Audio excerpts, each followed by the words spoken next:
নমস্কার বন্ধুরা, আমি সমাপ্তি। আমার চ্যানেলে আপনাদের সবাইকে জানাই স্বাগত। আজকের এই ব্লগে থাকবে সোজা রথ থেকে উল্টো রথ অবধি আমরা কোথায় কোথায় ঘুরলাম, কিভাবে এনজয় করলাম।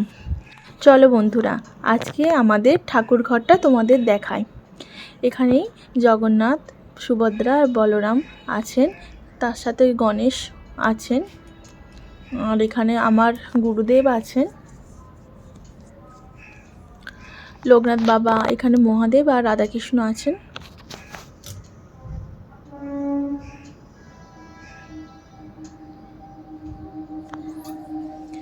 আর এখানে আমার বাড়ির মানে শ্বশুর মশাই, শাশুড়ি মায়ের এটা গুরুদেব। এছাড়া গীতা, লক্ষ্মী ঠাকুর, মা লক্ষ্মী, রাধাকৃষ্ণ এখানেও আছেন। এখানে লক্ষ্মীর ঘট, এখানে ধূপ, আর এখানে সরস্বতী ঠাকুর আছেন। আর এখানে আছে গঙ্গা জল, এখানে ঠাকুরের প্রসাদ। দিনের দিকে আমরা ফল দিই, নানা রকমের ফল, আর রাতের দিকে মিষ্টি, গুজিয়া, বাতাসা সব দিই। আর এদিকে চলো ছাদের দিকে আছে তুলসী মঞ্চ। সব থেকে ঠাকুরঘর হচ্ছে আমাদের শান্তির জায়গা। এখানে আমরা আমাদের মনের দুঃখ, কষ্ট, আনন্দ সব কিছু শেয়ার করি ঠাকুরের সঙ্গে। নানা রকম ইচ্ছা, কামনা, বাসনা সব কিছুই চাই ঠাকুরের কাছে। আজকে রথের দিন, এটা আমার ছেলের রথ। তো এখানে পুজো করা হয়ে গেছে ঠাকুরকে। আর আমার পাশের বাড়িতে আমার পাশের বাড়ির জায়ের স্বাদ অনুষ্ঠান, তো আমরা চলে এসেছি। এই যে আমার যা, এটা একটা নিয়ম। এখানে হচ্ছে নোরা ধরলে ছেলে হয়, আর ওই পাশে যতদূর প্রদীপ বা কিছু ডুপো টুপো আছে বা পায়েস রয়েছে, তো সেটা হলে মেয়ে হয়। ও নোরা ধরেছিল। তো এটা এক ধরনের কুসংস্কারই, কিন্তু এটা আনন্দ প্রদানের জন্য করা হয়। তো ছেলে হোক আর মেয়ে হোক, যাই হোক, যেন সুস্থ স্বাভাবিক হয়। এখন ছেলে মেয়ে উভয়ই সমান। এই স্বাদ অনুষ্ঠানটা মায়ের যা খেতে ইচ্ছা করে সেই সময় তাই খায়। মানে মা খুশি থাকলে বাচ্চাও খুশি থাকবে। তো মা বাচ্চা উভয়ের জন্যই এটা স্বাদ অনুষ্ঠানটা করা হয়। আর এখানে বাচ্চাদেরকে খাওয়াতে হয়। তো আমার ছেলে এখানে আমার ছেলেকে খাইয়ে দিচ্ছে। তো দেখো কেমন চুপ করে বসে বসে ওর কাকিমণির হাতে খাচ্ছে, আবার বলছে এটা খাবো ওটা খাবো করে বলছে। এই যে দেখাচ্ছে, দেখো এটা খাবো, মাছ খাবো, এরকম করে বলছে। ওর এইটুকু বয়স থেকেই ওর খাবারের প্রতি না, মানে ওর যেটা ভালো হবে সেটাই খাবে। খারাপ হলে, একটুখানি গড়বড় হলেই খাবে না। অনেকক্ষণ বসেছিল, অনেক বাচ্চারা এসেছিল, তাদের সঙ্গে খেলছিল। মাঝখানটা একটু বিরক্ত হয়ে গেছিলো, যে বাড়ি যাব করছিল। তাই জন্য আমার ওকে ভুলাতে ভুলাতে আমার অনেক ভিডিও করা হয়নি। তো এই ভিডিওটা আমি ভাবলাম করি। দেখো ও কি সুন্দর খাইয়ে দিচ্ছে ওর কাকিমণিকে। আনন্দ অনুষ্ঠান শেষ হয়ে যাওয়ার পর আমরা বাড়ি চলে এসেছিলাম। বিকালেও ঘুমিয়েও নিয়েছে। সন্ধে 5:30 বাজে, 5:30 কি 6টা। সেই সময় ও এবারে ওর রথ নিয়ে বেরোবে। বেলুন দিয়েও সাজানো হয়েছে, নানা রকম ফুল, বাহারি পাতা দিয়ে সাজিয়েছে ওর দাদুভাই। আর এখানে ওর দাদান এসেছে, মানে আমার বাপিয়ে এসেছে, আর ওইটা আমার শ্বশুর মশাই। তো দুই বাবা মিলে, মানে ওর দুই দাদু মিলে এখন রথ নিয়ে বেরিয়েছে। যে রথ টানছে, দেখো কত হাসি, কত আনন্দ পাচ্ছে, আমরাও দেখে আনন্দ পাচ্ছি। তো চলো দেখো ভিডিওটা পুরোটা। আর এদিকে ও চকলেট বিতরণ করছে, সবাইকে চকলেট দিচ্ছে, প্রসাদ দিচ্ছে, ও খুব আনন্দ করছে। ওর মাসমণি মেসমশাইও চলে এসেছে। এবারে আমরা সবাই মিলে রথ টানবো। এখানেও সব দাদু ভাইদেরকে দিচ্ছে, ওর দাদু ভাইদেরকে দিচ্ছে। তো ওদের সঙ্গে যখনই বেড়াতে যাই এই গাড়ি করে, তখনই খুব কথা বলে।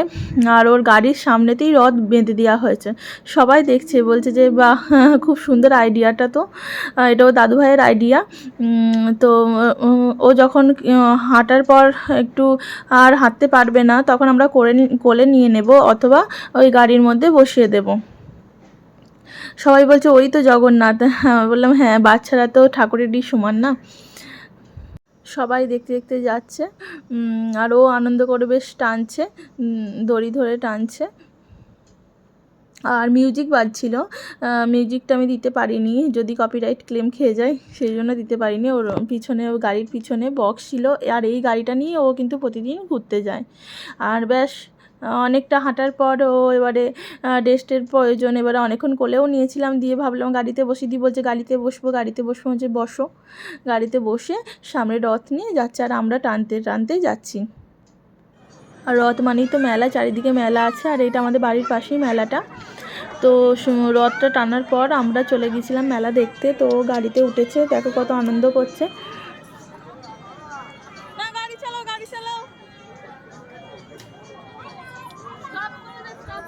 আমার ছেলের মতো কার কার বাড়িতে এরকম পুচকু রয়েছে, কার কার প্রথমবার রথ টানছে, আমাকে কমেন্ট বক্সে জানিও। আর আমার ভিডিওটা কেমন লাগলো সেটাও জানিও। সত্যি বলতে কি, এরকম বাচ্চা থাকলে না, কখন সকাল হয় কখন সন্ধে হয় বোঝাই যায় না, ওদের নিয়েই কেটে যায়। কাজ থাকতে পারে কিন্তু মানে সময়টা যে কিভাবে অতিবাহিত হয়ে যায় না, বোঝা যায় না।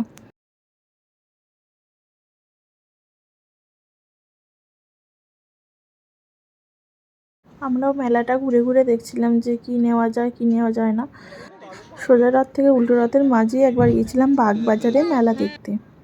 এখানে ব্রোস কাবাব থেকে আমরা কাবাব নিয়ে নিয়েছি। এখানে নিলাম চিজ চিকেন কাবাব। এরপর বাগবাজার ওই মেলাটাই চলে এলাম। মেয়েদের তো কানের হারের প্রতি একটা আলাদা ইমোশন, তো এখানে যতই থাকুক তাও নিতে হবে। এখানে নানা রকম রাইডস রয়েছে।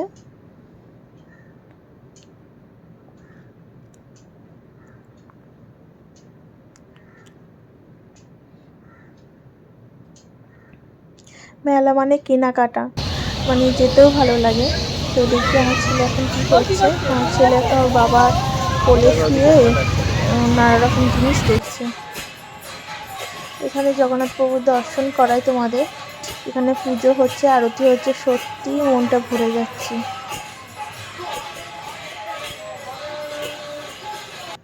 এখানে ওর মনি একটা গাড়ি কিনে দিয়েছে, ওটাই ও চালাচ্ছে। আরও অনেক খেলনা কিনে দিয়েছে, ওর বাবাও কিনে দিয়েছে। পর বাড়ি ফেরার পালা। তো এখানে আমরা নীলাচল রেস্টুরেন্ট থেকে ফিশ কচুরি নিয়ে নিয়েছিলাম। এটা উল্টো রথের দিন। এখানেও রথটাকে খুব সুন্দরভাবে সাজানো হয়েছে। পুজো করে ঠাকুরকে ওখানে রেখে, রথে রেখে গাড়িটাকেও সাজানো হয়েছে। এবার আমরা আবার যাব রথ টানতে।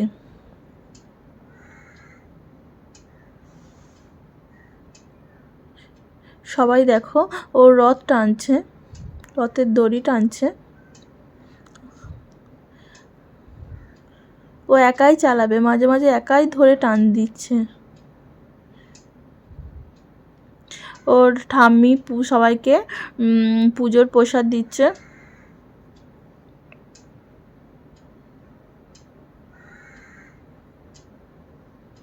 যে মহারাজ গাড়িতে চেপে পড়েছে। এরপর আমরা গিয়েছিলাম নাগের বাজারের মেলাতে, এখানে আমার দিদির বাড়ি। তো ওখানেও আমরা মেলা ঘুরে নিলাম, নানা রকম খেলনা, আমাদের কানের বা নানা রকম জিনিস কিনেছি আমরা, অনেক ক্লিপ কিনেছি, এছাড়াও নানা রকম টেডি বিয়ার কিনেছি। এরকম এখানে নাগের বাজারের রথ এটা।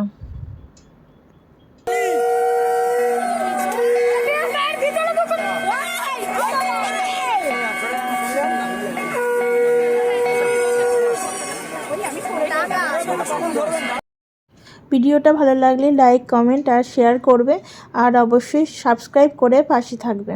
নমস্কার।